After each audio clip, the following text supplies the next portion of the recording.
Amados, hoy día estaremos viendo el pasaje de 2 de Timoteo, capítulo 1, y leeremos del versículo 3 al 6. Oremos para recibir la palabra de Dios. Si pueden cerrar sus ojos. Y agradecemos a nuestro Padre Celestial por este día precioso en que Él nos bendice, nos ama. Agradecemos por tu Hijo Jesucristo, nuestro Señor y Salvador, y por el Espíritu Santo, quien nos permite leer, entender y atesorar la palabra de Dios en nuestros corazones. Gracias, Señor. Bendecimos tu nombre. Amén. Leemos entonces. El apóstol Pablo escribiendo a su discípulo Timoteo. Doy gracias a Dios, al cual sirvo desde mis mayores con limpia conciencia, de que sin cesar me acuerdo de ti en mis oraciones, noche y día.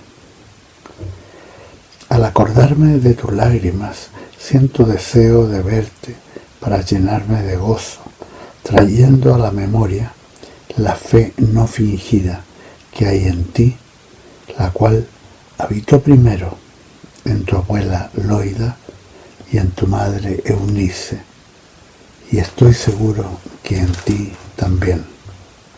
Por eso, te aconsejo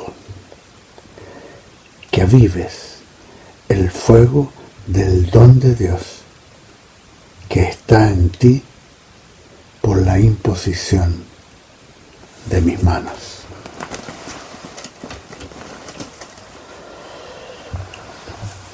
Doy gracias a Dios. Aquí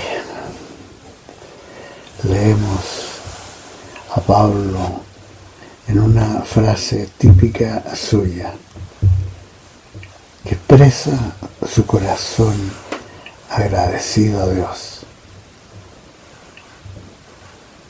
y que manifiesta ese sentir profundo producido por la decisión constante de apreciar a Él en todo, agradeciendo a pesar de las difíciles condiciones de la prisión en que está en Roma, con frío, mal alimentado, encadenado en un lugar oscuro, tratado como criminal y abandonado por muchos.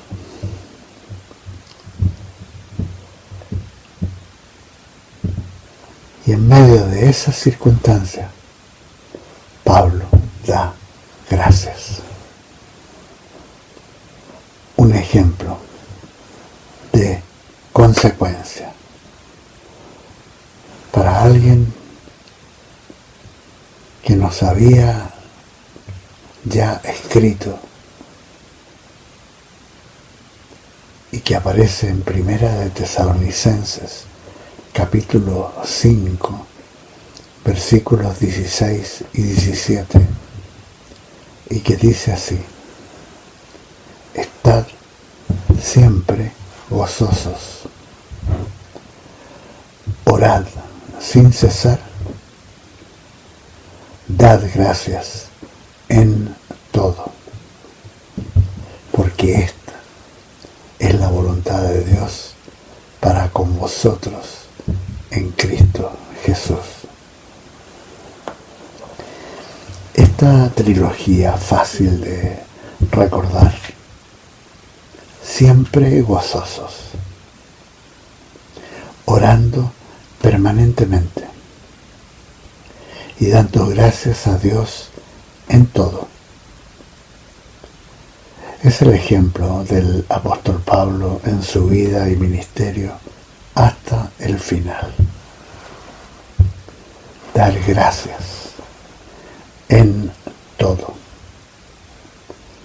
Alude a todo tiempo, sea cual sea la circunstancia en que nos encontremos.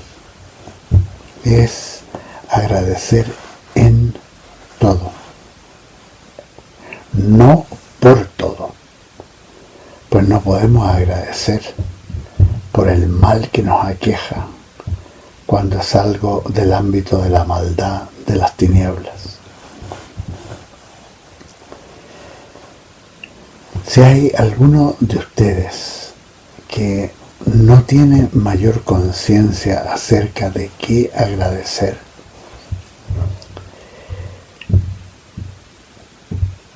humildemente les aconsejo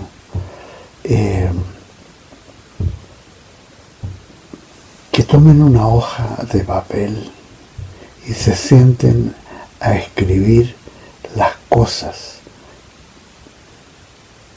por las cuales pueden agradecer a Dios. Si hacen esto, se sorprenderán de la gran variedad que irán escribiendo.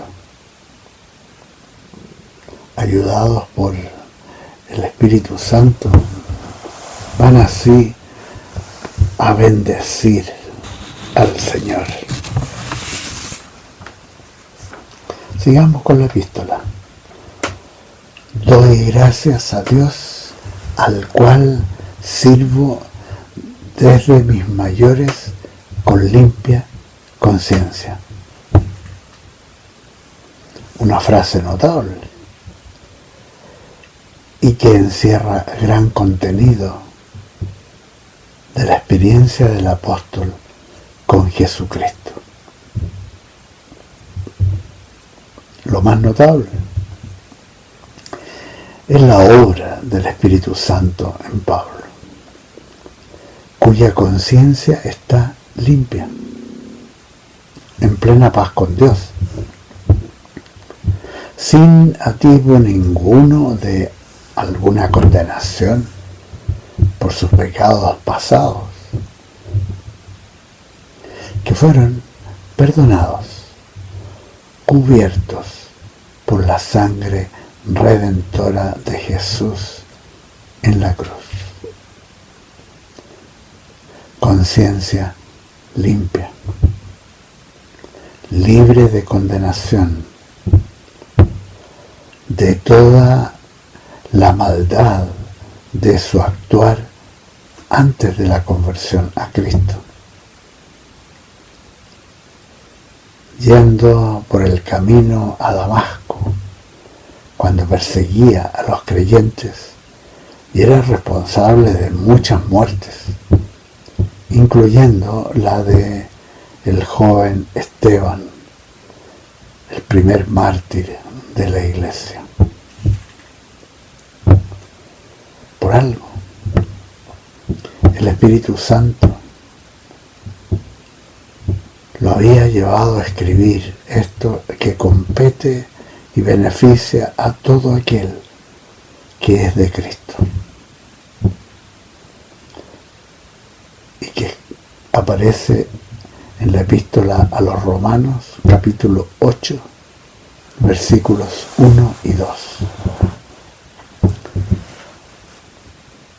Ahora, pues, ninguna condenación hay para los que están en Cristo Jesús.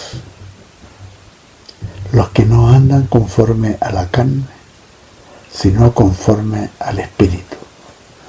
Porque la ley del Espíritu de vida en Cristo Jesús me ha librado de la ley del pecado y de la muerte.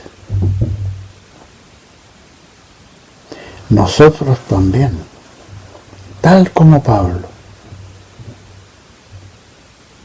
debemos tener una limpia conciencia,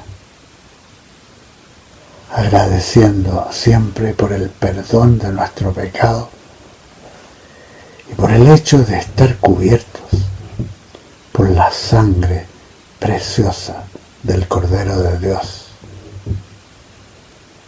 en quien creímos para salvación eterna. Pablo pudo enfrentar algo tan difícil como la prisión con limpia conciencia. Y ese ejemplo es de gran utilidad para nosotros, pues esa limpia conciencia evitará que caigamos en el engaño de la condenación de las tinieblas, que nos acusan constantemente de ser responsables de circunstancias adversas en que nos encontremos, como si eso fuera el resultado de nuestros pecados pasados, que ya fueron perdonados y cubiertos por la sangre del Cordero y olvidados por Dios para nunca más ser recordados, como aparece en la epístola a los Hebreos, capítulo 10 y versículo 17. Y enseguida, por declaración del apóstol, sabemos que gran parte de su actividad está enfocada en la oración por otros. Cuando escribe de que sin cesar me acuerdo de ti en mis oraciones noche y día. Esto es realmente valioso. Pablo da un gran ejemplo de alguien que ha muerto al yo, sin ningún atisbo de autocompasión, sino que está enfocado en orar por los demás. ¿Qué diferencia con algunos cuyas oraciones están centradas en pedir a Dios por sí mismo, por los suyos más cercanos,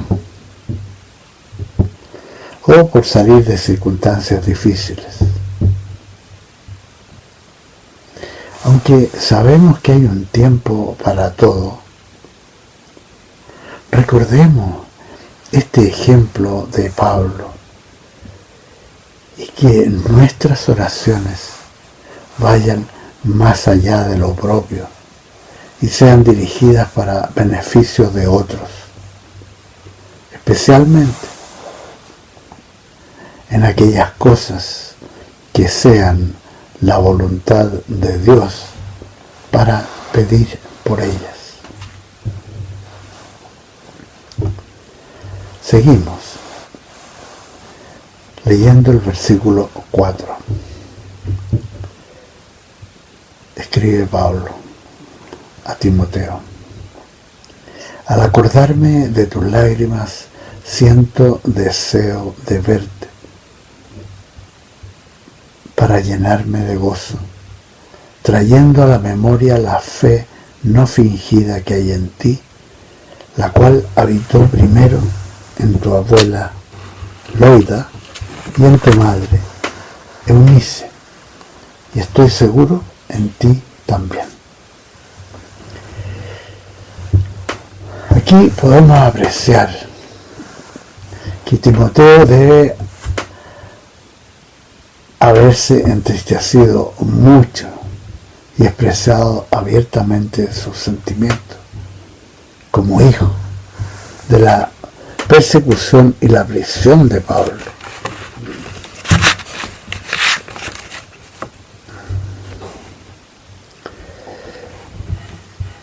Aunque también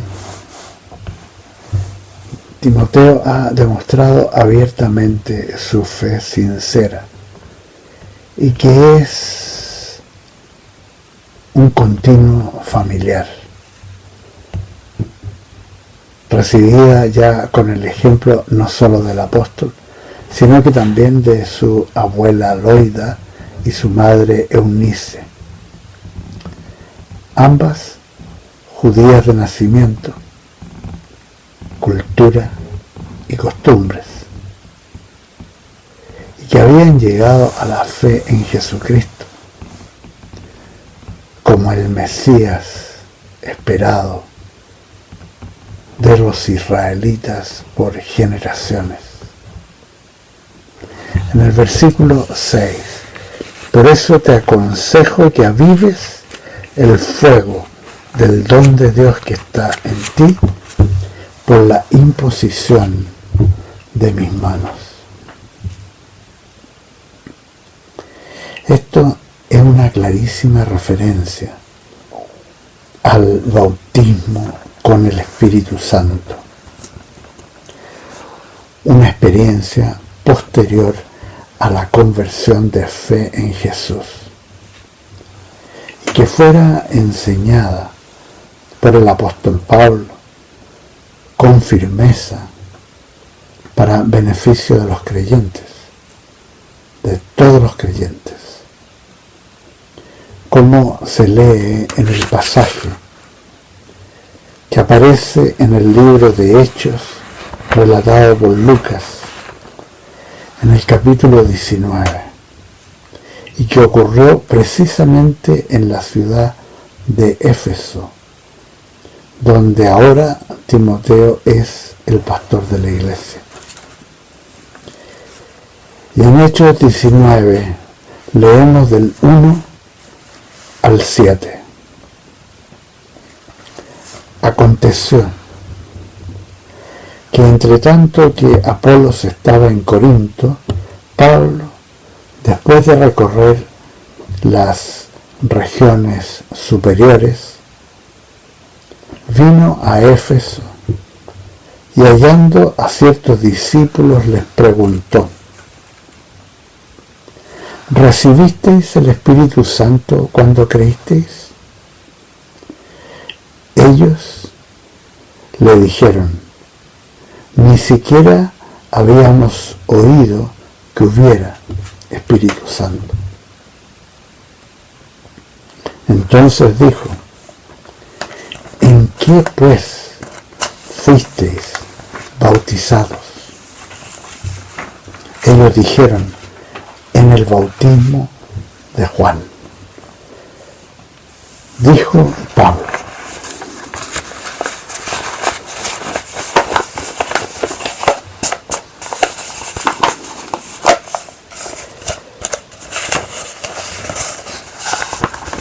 este es un pasaje muy importante. Juan bautizó con bautismo de arrepentimiento,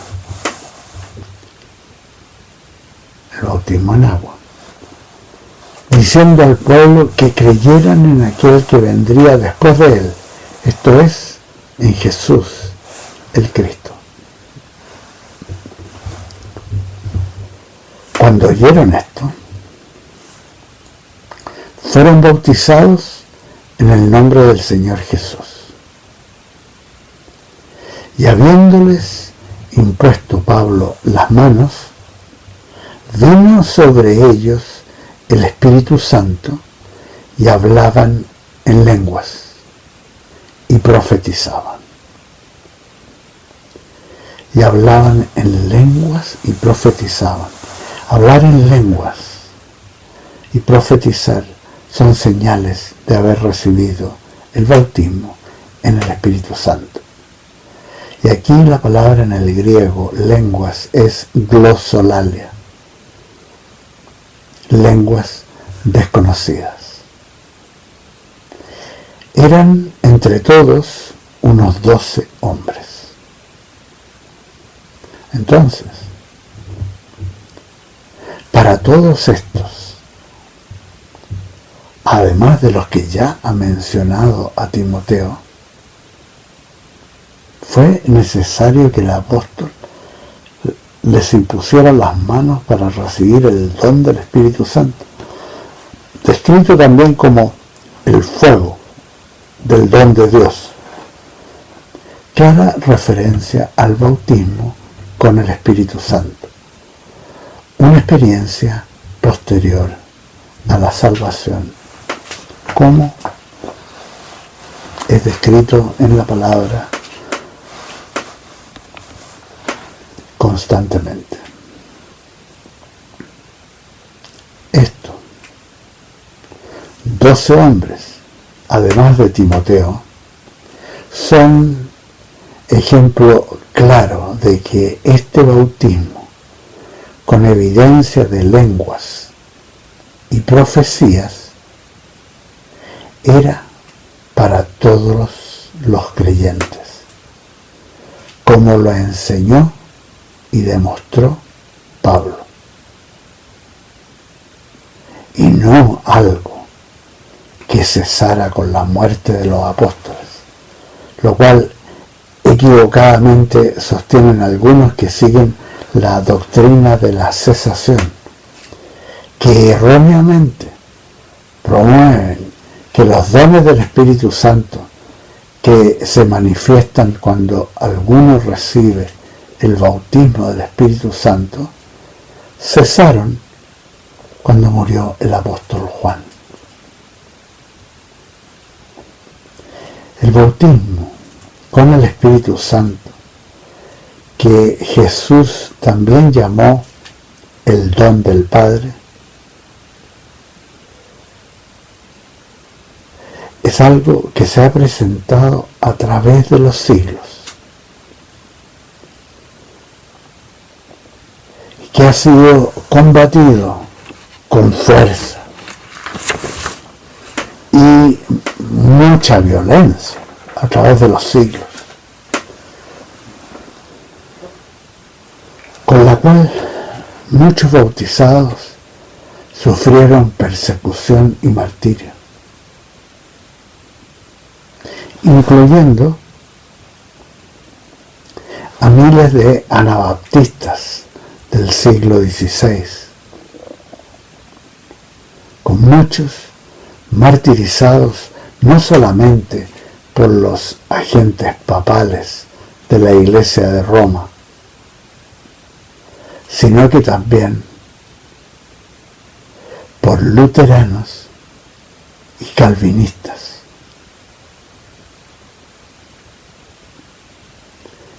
El bautismo con el Espíritu Santo recobró también vigencia en el siglo XVIII, con la predicación y enseñanzas de John y Charles Wesley, ingleses fundadores del metodismo, siendo en gran medida los inspiradores del gran movimiento pentecostal del siglo XX y siglo XXI, como también del movimiento carismático que surge a partir de los años 60 y que a veces es llamado el neopentecostalismo. ¿Y quiénes son los pentecostales, los carismáticos, los que han llevado el Evangelio a todas las naciones, en lo que Los historiadores cristianos contemporáneos ya reconocen como el mayor desarrollo del cristianismo de toda la historia.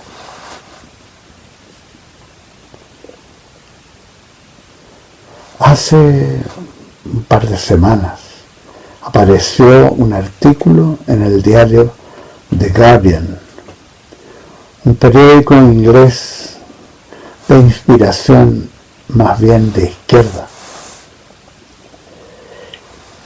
y que sorprendentemente relata en detalle en un artículo el impacto que en la actualidad está teniendo el movimiento pentecostal en Arabia Saudí,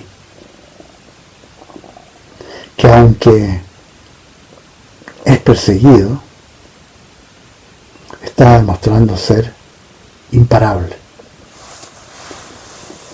Así es la historia del cristianismo, en que las enseñanzas de Jesús y las doctrinas de los apóstoles han sido severamente opuestas y perseguidas,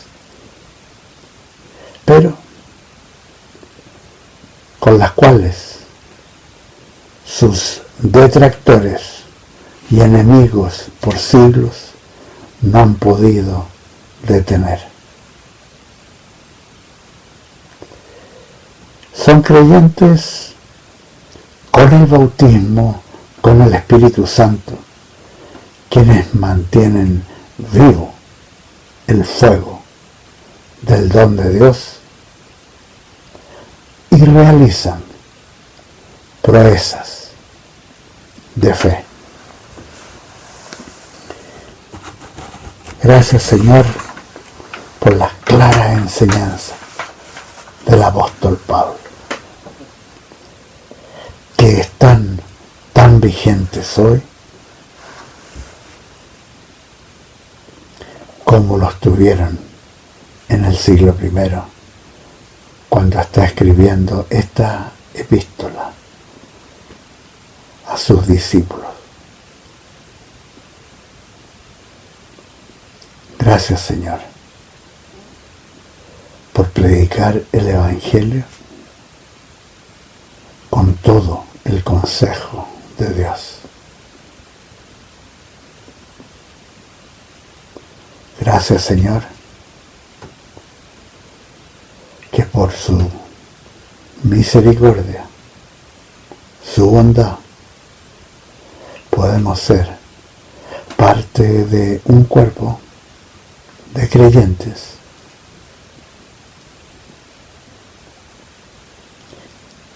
que prediquen y enseñan el mismo mensaje apostólico del siglo I. Gracias, Señor. Seguimos la próxima semana.